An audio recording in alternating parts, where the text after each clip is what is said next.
नमस्कार, जय हिंद, जय भारत। स्वागत है आप सभी का। मैं हूं आपके साथ नैना यादव। लेकर हाजिर हूं हमारा खास शो नापाक। नाम से ही आप समझ गए होंगे, बात करेंगे उस कंगाल पाकिस्तान की जो अपनी आतंकिस्तान वाली छवि या भिखारीपन की सारी हदें पार कर देने वाला एक ऐसा मुल्क बन चुका है जो रोज अपने लिए ही कब्र खोद रहा है।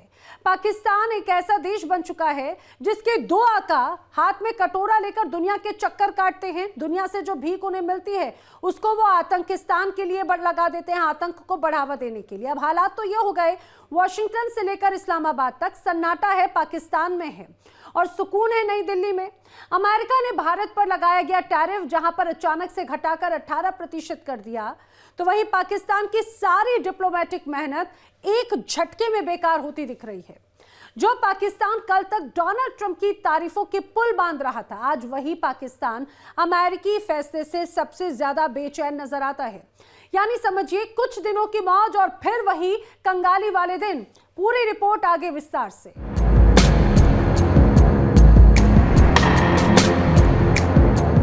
पाकिस्तान जो इन दिनों हर मोर्चे पर दबाव झेल रहा है, कभी भारत की सख्ती, कभी बलूचिस्तान की बगावत और अब तो अमेरिका का कूटनीतिक बड़ा झटका। एक ऐसा पाकिस्तान बन गया जो खुद के फैसलों का बोझ अब खुद ही ढोता नजर आता है। दरअसल अमेरिका ने भारत पर लगाने वाला टैरिफ घटाकर 18% कर दिया और यह फैसला सिर्फ व्यापार का नहीं था, दक्षिण एशिया की राजनीति का भी रुख बदलने वाला है। एक तरह से इसे इस रूप में भी देखा जा रहा है। भारत को मिलता फायदा, पाकिस्तान के लिए बड़ी टेंशन है। कंगाल देश के दोनों आका शाहबाज मुनीर लगातार माथा पकड़कर बैठे हैं और खुद को ठगा हुआ महसूस कर रहे हैं। ऐसा क्यों कहा जा रहा है, देखिए इस रिपोर्ट में।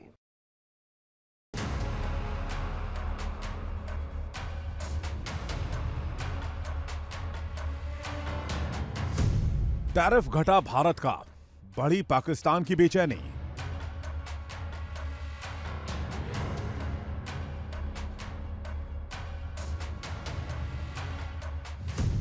भारत को राहत, पाकिस्तान को हैरानी।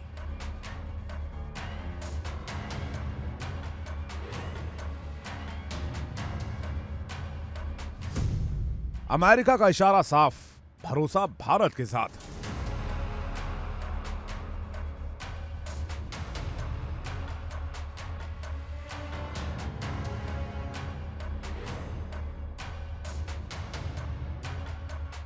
पाकिस्तान इन दिनों चारों तरफ से पिट रहा है, कभी भारत से, कभी बलूचिस्तान से, कभी अमेरिका के हाथों। अब एक बार फिर पाकिस्तान अपने ही किए पर पछता रहा है।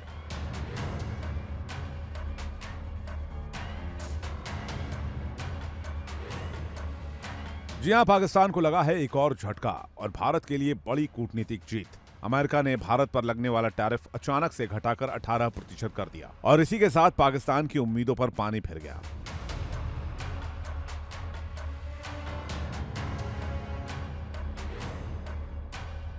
कुछ वक्त पहले तक भारत पर अमेरिकी टैरिफ 50% तक पहुंच चुका था, दुनिया के ज्यादातर देशों से कहीं ज्यादा। लेकिन अब तस्वीर पूरी तरह बदल चुकी है। अमेरिका ने भारत को राहत दी और ये राहत सिर्फ आर्थिक नहीं, कूटनीतिक भरोसे की भी मुहर है।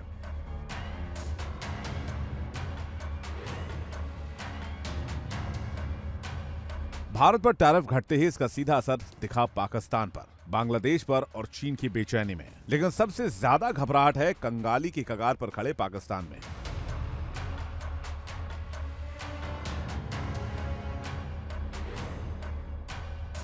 पाकिस्तान एक ऐसा देश जो गंभीर आर्थिक संकट से गुजर रहा है, जिसकी अर्थव्यवस्था IMF के सहारे चल रही है, जो हर अंतर्राष्ट्रीय मंच पर मदद की गुहार लगा रहा है।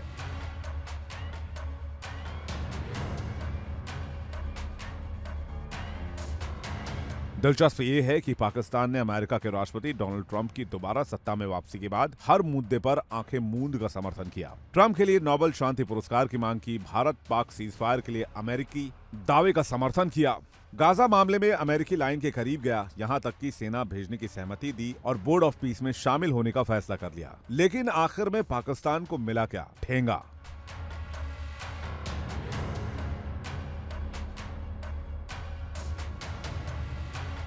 डोनाल्ड ट्रंप को बनाने के लिए पाकिस्तान के दोनों आका शाहबाज और मुनीर लगातार अमेरिका दौड़ते रहे। किसी भी तरह कुछ पैसे की भीख मिल जाए और रेयर अर्थ मिनरल्स देने की पेशकश भी इसी खुशामद की कड़ी थे।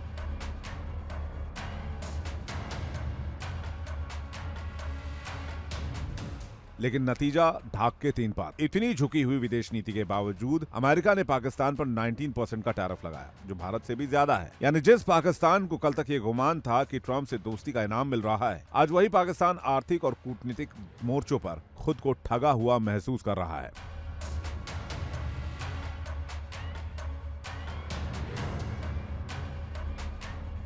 हाथ में कटोरा लेकर घूम रहे शहबाज मुनीर भले ही ना कुछ जानते हों, लेकिन पाकिस्तान की आवाम पहले से जानती थी कि एक न एक दिन शहबाज मुनीर अमेरिका के इशारों में पाकिस्तान को ले डूबेंगे। इंडिया के इंटरनेशनल रिलेशन बहुत ज्यादा इंप्रूव होते जा रहे हैं और बेहतर होते जा रहे हैं। लोग यहाँ पे बहुत ज्यादा खुश थे कि अमेरिका के पाकिस्तान के साथ रिलेशन बेहतर हो रहे हैं। ट्रंप पाकिस्तान की बड़ी तारीफें कर रहे हैं, ट्रंप बड़ी जो गुण गा रहे हैं। देखोगे आपने पिछले दिनों ट्रंप बार बार तारीफें कर रहा था, शहबाज शरीफ की बहुत ज़्यादा देखा ना, आप तारीफें करता था। लेकिन इस वक्त अमेरिका ने प्रैक्टिकल तौर पे इंडिया के साथ $93 मिलियन का डिफेंस एग्रीमेंट कर लिए। ऑयल एंड गैस के अंदर बहुत बड़ा एक एग्रीमेंट कर लिया इंडिया के साथ। इंडिया भी रशिया से खरीदने के बजाय, या इंडिया इस वक्त गल्फ कंट्री से ऑयल गैस खरीदने के बजाय अमेरिका से खरीदेगा। इस पर क्या समझते हैं कि अभी अमेरिका भी इंडिया को इम्पोर्टेंस दे रहा है, यूरोप भी दे रहा है, इसकी क्या वजह है? लेकिन पता है इंडिया ना मार्केट एक बहुत बड़ी है, पाकिस्तान जो है ना उसके मुकाबले में बहुत पीछे है। अभी पाकिस्तान को और चीज़ों में बड़ा काम करना है, पहले तो अंदर ही इतना काम करना है पाकिस्तान को कि मतलब बाहर तो क्या ही बंदा बोले। वो जो है अभी पाकिस्तान के अमेरिका से ताल्लुकात भी अच्छे हैं, इनके बकौल जो गवर्नमेंट बोल रही है। बाकी अब मोदी के अच्छे ऐसे तो नहीं होते ना कि सिर्फ बातों से ही अच्छे हों, कुछ प्रैक्टिकल तौर पे तो इंडिया के साथ अच्छे। अभी आप देखें एप्पल कंपनी इंडिया के अंदर आई हुई है, इंडिया के अंदर उन्होंने अपना ऑफिशियल ऑफिस क्या खोले, उन्होंने प्रोडक्शन इंडिया के अंदर स्टार्ट कर लिया, चाइना से इंडिया के अंदर लेके आ गए। और इंडिया के अंदर आप देखें गूगल इस वक्त $20 बिलियन से भी ज़्यादा का इस वक्त इन्वेस्टमेंट कर रहे हैं। तो सारी टेक की आप देख लें इन्वेस्टमेंट, इकोनॉमिकल इन्वेस्टमेंट देख लें तो सारी इंडिया के अंदर, और ये पाकिस्तान के अंदर अमेरिका इन्वेस्टमेंट तो नहीं कर रहे। मैं वही तो कह रहा हूँ, इंडिया मार्केट एक बहुत बड़ी है। इंडिया में एप्पल मिल जाएगा आपको, सैमसंग की कंपनी मिल जाएगी, हर चीज़ उधर खुद बन रही है। इधर ऐसा कुछ नहीं, इधर जो बन रहा है वो भी बंद हो गया है। यामाहा की कंपनी चली गई है बाहर, जो थी सारी यहाँ पे बंद हो गई। यामाहा चली गई है, टेलीनॉर चली गई है, एरियल वाली चली गई है, इंटरनेशनल मल्टीनेशनल 25 से 30 कंपनियां इन दिनों में पाकिस्तान से चली गई हैं, मल्टीनेशनल कंपनियां। वही तो मैं कह रहा हूँ, वो अरबों रुपए यहाँ से लेके गई हैं। यहाँ से अब जो है वही तो लोग परेशान हो रहे हैं, टैक्स क्यों लग रहा है? क्योंकि सारी चीज़ें बाहर से इंपोर्ट हो रही है, यहाँ से कुछ जा ही नहीं रहा, सारी फैक्ट्रियाँ बंद हो रही है, सब कुछ बंद हो रहा है। अब जो है लेकिन इंडिया में जो है इंडिया खुद बना रहा है, इंडिया हर चीज़, अभी उनका कुछ नहीं भरोसा है, आगे जाके बहुत बड़ी एक कंपनी है इंडिया। लेकिन जो है ना हर किसी से ताल्लुकात भी अच्छे कर रहा है, क्योंकि मोदी जो है ना मतलब अपने इंडिया में भी काम कर रहा है। ऐसी बात नहीं है सिर्फ वो बाहर से ताल्लुकात बना रहा है, अपने इंडिया में भी काम कर रहा है। लेकिन यहाँ वाले यहाँ की कंपनियाँ बंद हो रही है, बाहर क्या करेगा वो?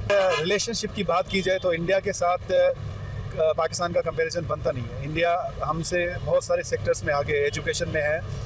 जब दो कंट्रीज़ के आपस में मामलात होते हैं तो एक्चुअली देखें वो एक किसी बेस पे होते हैं, और वो एजुकेशन में प्रोडक्ट्स, हमसे बड़ा कंट्री है तो बहुत बड़ी मार्केट है चाइना के लिए, अमेरिका के लिए। जो डेवलप कंट्रीज़ हैं वो ऐसी प्रोडक्ट्स बनाते हैं ताकि इंडिया को उनके साथ ताल्लुकात बना के रखना ज़्यादा बेहतर लगता है। उनको लगता है कि उनके साथ ट्रेड जो है वो बेनिफिशियल है। तो मैं तो यही कहूँगा कि पाकिस्तान इस दौड़ में अगर शामिल ही हो जाए तो भी अच्छा है। देखें हमारे लोग तो हमेशा यूज़ होते हुए आए हैं। देखें हमें तो लॉलीपॉप दिए जाते हैं, हमारे कंट्री को जो भी चीज़ें हैं, दोस्ती यारी, ये तो एक इस तरह की बात है कि हमने कोई लॉलीपॉप दे दिया, बच्चे को राज़ी कर लिया। ये तो बयानबाजी से हमारे कंट्री और हमारे कंट्री के लोग अगर खुश हो रहे हैं करें। इंडिया के अंदर ऐसी क्या चीज़ है कि इंडिया के सबके साथ रिलेशन बेहतर होते जा रहे हैं? ऐसी क्या चीज़ है इंडिया के पास? भाई उनकी इकॉनमी है सबसे बड़ी। भाई वो पूरी दुनिया में उनकी इकॉनमी मेरे ख्याल से 4th लार्जेस्ट इकॉनमी है दुनिया के अंदर ना, तो वो इसकी वजह से ये सारा इकोनॉमी का गेम है। बिल्कुल इकॉनमी का गेम है। हर चीज़ रिलेशनशिप होती किस बेस पे? इकॉनमी की बेस पे होती है, इंटरेस्ट बेस पे। तो पाकिस्तान के फिर इंडिया के साथ रिलेशन कैसे होने चाहिए? अच्छे होने चाहिए। बिल्कुल मैंने आपसे नहीं बोला कि सबसे, हमको तो हर एक के साथ अच्छे रखने चाहिए।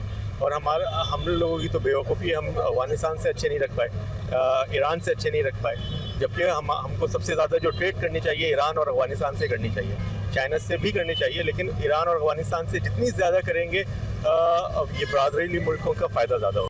सुना आपने, ये पाकिस्तान की जनता है जो जानती है पाकिस्तान बर्बादी के उस कगार पर है जहां देश को संभाल पाना बहुत मुश्किल है। आर्थिक संकट, बेरोजगारी, महंगाई, ये सभी मुद्दे हैं पाकिस्तान के लिए खास। लेकिन ये सब मुद्दे छोड़कर पाकिस्तान की सरकार और सेना विदेश में जाकर भीख मांगने में जुटी है। अमेरिका हो या फिर कोई दूसरा देश, हर किसी के पास शहबाज मुनीर की जोड़ी कटोरा लेकर पहुंच जाती है, लेकिन हाथ कुछ नहीं आता। इंडिया के एक स्टेट से अगर कंपैरिजन करें, चले महाराष्ट्र से कंपैरिजन करें, यूपी से कंपैरिजन कर लें। महाराष्ट्र यूपी क्या, एक सिर्फ इंडिया का सिटी है बम्बई। बम्बई एक सिटी है, जस्ट लोग बम्बई और कराची का कंपैरिजन करते हैं, लेकिन एक बम्बई की जीडीपी और नेटवर्क पाकिस्तान के पूरे इकोनॉमी से ज्यादा है, पूरी जीडीपी से ज्यादा है। इस्तेमाल होता रहा इस्तेमाली क़ुव्वतों के हाथों, जिसकी वजह से फॉर एग्जाम्पल, मिसाल के तौर पे जो जंग हमारी नहीं थी, हम जिसके अंदर एंटर हुए, उसका खुमियाजा हमें भुगतना पड़ा पाकिस्तान के अंदर। वो कौन सी जंग थी? तालिबान के हवाले से जंग थी, क्योंकि मसले मसाइल थे जो हमारा मसला ही नहीं था। हाँ, मतलब वो अमेरिका की जंग थी। कहने का मकसद ये कि रशिया को खाम खा के रशिया के साथ लड़ने के लिए अमेरिका ने पाकिस्तान को इस्तेमाल किया। नहीं, ऐसी बात नहीं है। तो अमेरिका की जंग लड़ी थी पाकिस्तान में। मैं उस जंग की बात नहीं कर रहा। अच्छा, ये जो तालिबान वाली जंग थी, एग्जैक्टली, हमें 9/11 के बाद 9/11 के बाद हमें उस झगड़े में पड़ना ही नहीं चाहिए था। उसका खुमियाजा हमें पाकिस्तान में भुगतना पड़ा, यहाँ के हालात खराब हुए। ठीक है, तो कहने का मकसद ये, और बहुत बड़ी तादाद में थे अफगान यहाँ पे हमारे पास आए। अफगान तो पहले से आए हुए यहाँ पे। अफगान तो पहले से आए, लेकिन ये जो IDP से फिर हमारे ऑपरेशन शुरू हुए NWFP में, उसकी वजह से बहुत ज़्यादा जो मसाइल पैदा हुए, और जाहिर बात है उसका हमें नतीजा भुगतना पड़ा कई हवालों से। इंडिया के साथ हम कंपेरिजन नहीं कर सकते। इंडिया की मार्केट अपनी मार्केट है, पाकिस्तान की अपनी मार्केट है। इंडिया की आबादी बहुत ज़्यादा है पाकिस्तान में वहाँ। नहीं, इंडिया, पूरे इंडिया से चलो कंपैरिजन नहीं करते ना, इंडिया के एक सिटी से कंपैरिजन कर लेते हैं। सिर्फ बम्बई से कंपैरिजन कर लें, यूपी से कर लें, महाराष्ट्र से कर लें, एक स्टेट एक सिटी भी पाकिस्तान से आगे। आपका एग्जैक्ट सवाल क्या है?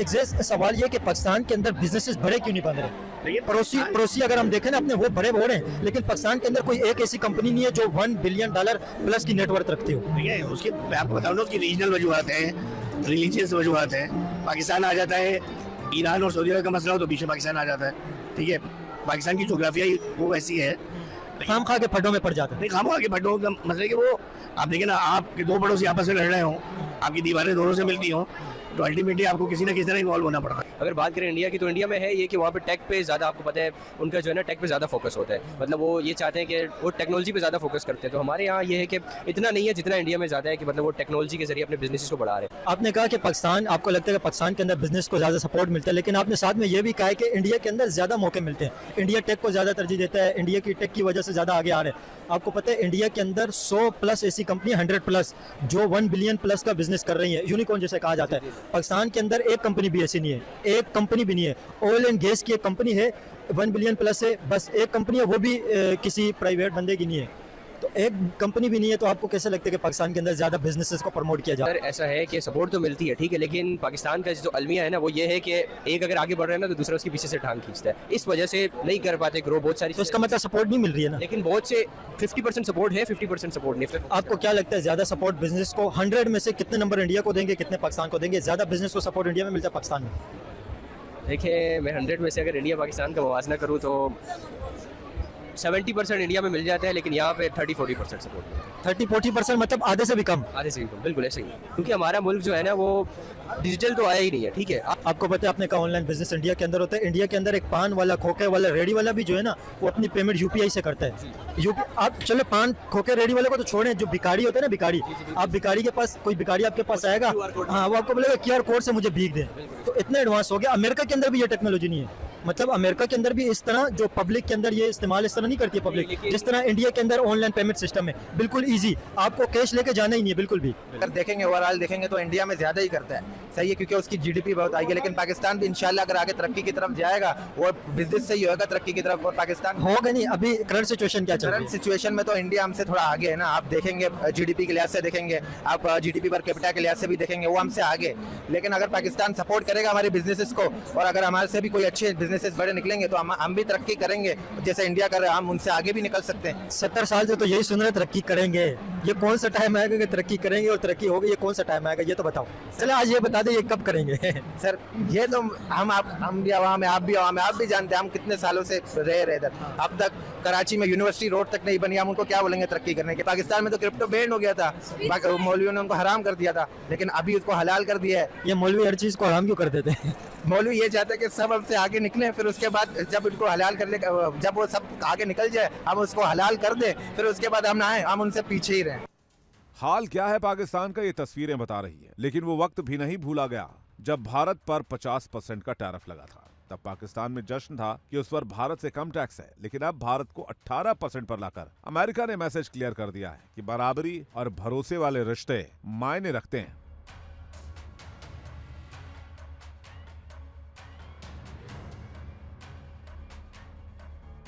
कंगाली कर्ज और अंतर्राष्ट्रीय अलगाव से जूझ रहा पाकिस्तान अब समझ रहा है कि खोखले दावों और झुकी हुई विदेश नीति से वैश्विक मंच पर कामयाबी नहीं मिलती। अमेरिका का टैरिफ फैसला सिर्फ व्यापारिक बदलाव नहीं, दक्षिण एशिया की ताकत का नया संतुलन है।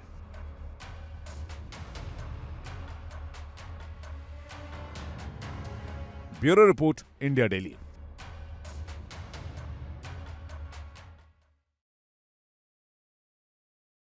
देखिए, पाकिस्तान एक बार फिर से अपनी ही आग में झुलसता नजर आता है और इस बार पाकिस्तान के अंदर तबाही मची है। बलूचिस्तान भले ही मिनरल्स के मामले में पाकिस्तान का सबसे समृद्ध, सबसे अहम हिस्सा है, लेकिन हमेशा वो रहा है उपेक्षित।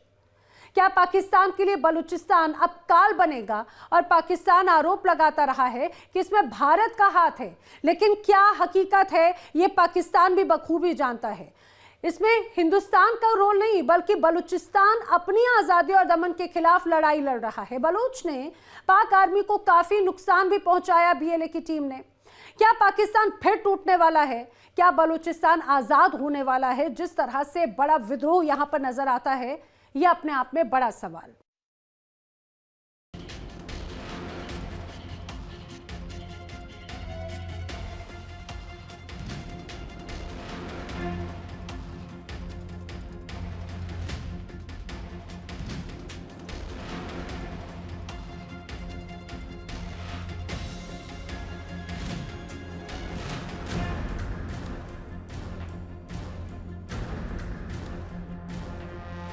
बलूचिस्तान मिनरल्स के लिहाज से पाकिस्तान का सबसे अहम इलाका है।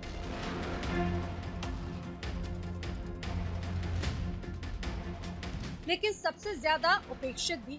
1947 में बलूचिस्तान को कुछ समय की सीमित आजादी मिली, लेकिन जल्द ही वो पाकिस्तान के नियंत्रण में चला गया। तब से लेकर अभी तक बलूचों को बार बार दमन का सामना करना पड़ा। अधिकार उन्हें तब भी नहीं मिले।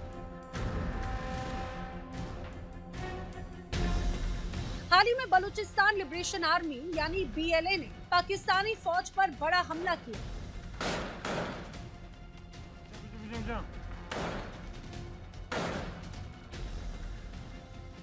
जिसके बाद पूरे इलाके में पाकिस्तान के खिलाफ गुस्सा और तेज हो गया।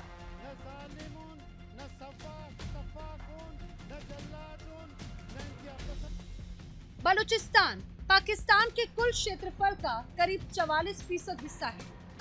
यहाँ सोना, चांदी, तांबा, तेल और सबसे अहम रेयर अर्थ मिनरल्स का विशाल भंडार है। पाकिस्तान ने इन्हीं संसाधनों का लालच देकर अमेरिका को निवेश के लिए आकर्षित करने की कोशिश की। इस इलाके में पहले से ही चीन का भारी निवेश मौजूद है, जिसका बलूच लंबे समय से विरोध करते आए हैं।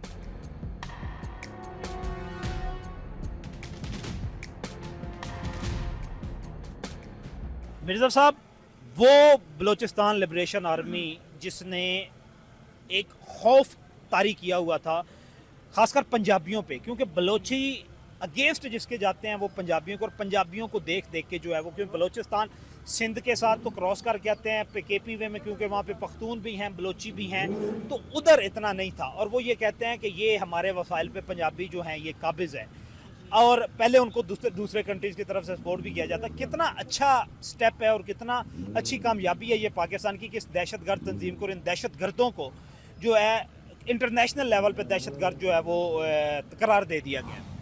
देखें, पहले भी ये हुआ था कि ट्रेन हाईजैक इन्होंने की थी, ठीक है, अब भी ये कर रहे हैं। इस तरह के वाकयात बिल्कुल कर रहे हैं, इस तरह के और वाकयात जिम्मेदारी भी कबूल करते हैं। जिम्मेदारी भी बहुत कबूल करते हैं। ये पता नहीं चाहते क्या है कि पाकिस्तानी है जो पंजाबी हैं उनको मतलब कि जिधर भी ये मिलते हैं इनको ये मतलब कि कहते हैं कि इन्हें मार ही दें। इनके आईडी कार्ड देखते हैं, आईडी कार्ड देखकर इन्हें अपना शहीद किया जाता है। ठीक है, और उसके बाद ये बहुत से वाकयात होते हैं। तो अभी आपको क्या लगता है कि ये एक अच्छा स्टेप है और पाकिस्तान का बहुत बड़ी कामयाबी है ये, क्योंकि अब तो पाकिस्तान अलान आप ये कह लें कि दहशतगर्दों के खिलाफ ऑपरेशन जो है, ऑपरेशन के अलावा तो उनका कोई सियासी हल तो है ही नहीं। हाँ, अब कुछ बेहतर है, इनका कामयाबी है पाकिस्तानियों की कि अच्छा स्टेप है इनका ये कि कर रहे हैं इनके खिलाफ ऑपरेशन और इनको इबरत का निजाम भी बना रहे हैं। इबरत का निशान जो है वो बनाना चाहिए। ठीक है। पाकिस्तान अक्सर आरोप लगाता रहा है कि बलूचिस्तान में अशांति के पीछे भारत का हाथ, लेकिन भारत ने इन आरोपों को बार बार खारिज किया। भारत शुरू से इस मुद्दे पर दूरी बनाए हुए है और वेट एंड वॉच की नीति पर कायम। भारत की नीति बिल्कुल स्पष्ट है कि वो किसी भी देश के आंतरिक मामलों में दखल नहीं देता। अब खुद बलूच ये कह रहे हैं कि वो पाकिस्तान से अपने अधिकार लेकर रहेंगे। ये सेपरेशन मूवमेंट है, ये अपने हक के लिए लड़ रहे हैं, लेकिन हक के लिए सिर्फ 4-3 हज़ार बंदा लड़ रहा था, हक के लिए पूरा 2.5 करोड़ का बलूचिस्तान जो है वो नहीं लड़ रहा था। कितना बड़ा पाकिस्तान का ये बड़ा स्टेप है, पाकिस्तान का बड़ा स्टॉक है कि पाकिस्तान ने उनको अपने मौक़िफ़ की तायद जो है वो पूरी दुनिया में करवाई, और अब पाकिस्तान अलल ऐलान जो है वो डंके की चोट पे जो है इनको जहन्नम वसल करेगा, जो पाकिस्तान के अमन के ख़िलाफ़ हैं, पाकिस्तानी अवाम के अमन के ख़िलाफ़ है। क्या कहना चाहते हैं? सही बात है, ये तो पहले भी एक साबित शुदा चीज़ है कि जो भी आम पाकिस्तानी का कत्लेआम कर रहा है वो मुहब्बे वतन तो नहीं हो सकता। ठीक है, तो वो उसको असल में मसला ये था कि हम जो भी है उसकी फंडिंग के लिए देखते हैं ना कि आखिर वो इस तरह की जो भी एक्टिविटी कर रहे हैं फंड कहाँ से लेते हैं। हाँ, फंड कहाँ से लेते हैं, और फिर जब हम फंडिंग देखते हैं तो वो उसके जो भी फंडिंग है वो पाकिस्तान दुश्मन अनासर करते हैं, जिनमें इंडिया सर फहरिस्त है। ठीक है, और भी दीगर कंट्रीज हैं, लेकिन इसराइल भी है, वो डायरेक्ट नहीं इन्वॉल्व, लेकिन इनडायरेक्ट किसी ना किसी तरह वो कैसे इसराइल कैसे करता है, इंडिया के जरिए करता है, ईरान के जरिए करता है, क्योंकि डायरेक्टली तो नहीं है। ये इसराइल जो है ना वो असल में इंडिया के ज़्यादा थ्रू करता है। ठीक है, क्योंकि इंडिया के साथ उसके काफ़ी अच्छे मामलात हैं और वो अपने जौहरी मामलात भी उनके साथ करते हैं, तो इस वजह से इंडिया के ज़रिए वो ज़्यादा मामला अपने करता है। अभी जो मामला है कालअदम करार देने का, वो ये कि अभी अमेरिका ने उसको कह दिया ना, तो अब पाकिस्तानी होने के नाते हमें सबसे पहले इसके सामने एक ग्रैंड ऑपरेशन करना चाहिए जो बलूचिस्तान में इन खवारिज के खिलाफ, दहशतगर्दों के खिलाफ, और हमें अपने जो भी उसके लोकल जितने हैं उधर बलोची उनके साथ कोऑपरेट करना चाहिए। उनको उन्हें अपने इदारों के साथ कोऑपरेट, उन्हें हम कम्युनिकेट करेंगे ना। बिल्कुल, जब तक हम उन्हें कम्युनिकेट नहीं ना कर सकते कि ये मामला क्या है और हकीकत क्या है, वो समझेंगे नहीं। जब हम उनको समझा देंगे कि हकीकत आया हो जाएगी उनके ऊपर, तो फिर हम इसके ऊपर एक ग्रैंड ऑपरेशन करेंगे जिसमें हम लोग 78 साल से समझाते आ रहे हैं कि हुकूमतें भी वहाँ पे, हुकूमत भी बलूचिस्तान में बलोची ही करते हैं, वसाइल भी उन्हीं के पास है, फिर रोना भी वसाइल का। ये चंद लोग रोते हैं कि हमारे वसाइल पे जो है वो पंजाब काबिज है या कंट्री दूसरा जो है वो हमारे ऊपर काबिज है, हमें हमारे हकूक़ जो हैं वो नहीं दिए जा रहे। तो क्या लगता है कि उनको समझा के ऑपरेशन करना चाहिए, या क्योंकि कुछ आप ये कह लें कि बलूचिस्तान की 80%, 85 बल्कि 90% जो गरीब बलोची हैं उनका इससे कोई ताल्लुक़ नहीं है, वही चंद लोग हैं, और वो बड़े बड़े हैं, जो बड़े बड़े आप ये कह लें कि अमीर कबीर हैं, जिनके यहाँ पे तो सियासत में भी इन्वॉल्व होते हैं और बाहर जाके उन्हीं दहशतगर्द तंजीमों के लोगों के साथ मीटिंग्स भी करते हैं। असल में मसला पता क्या है, बलूचिस्तान के अंदर ना जो सिस्टम है वो वडेरा सिस्टम है, यहाँ इस तरह कबायली सिस्टम है। अभी हमें जो ज़रूरत है वो ये कि अब हम कबाइल के जो सरबराह हैं उनके साथ हमारी एक नेगोशिएशन होनी चाहिए। पाकिस्तान के पड़ोसी चीन की बलूचिस्तान में दिलचस्पी कोई नई नहीं। यहाँ चीन की कई बड़ी और कई महत्वाकांक्षी परियोजनाएं चल रही हैं। चाइना पाकिस्तान इकोनॉमिक कॉरिडोर यानी सीपैक चीन की सबसे बड़ी परियोजना है, जिसका बलूचिस्तान में लगातार विरोध होता रहा। चीन खनन परियोजनाओं में भी गहराई से जुड़ा है, जिससे उसे बड़ा आर्थिक फायदा होता है। वहीं अमेरिका भी बलूचिस्तान में बढ़ते हमलों को लेकर चिंतित है, लेकिन बलूच लोग भी किसी भी बाहरी दखल से नाराज हैं। अब देखना ये होगा कि पाकिस्तान के खिलाफ बलूचिस्तान की ये लड़ाई कब तक चलती है और बलूचों को उनके हक आखिर कब मिलता है। फिलहाल बलूचिस्तान में पाक सरकार के खिलाफ गुस्सा चरम पर है।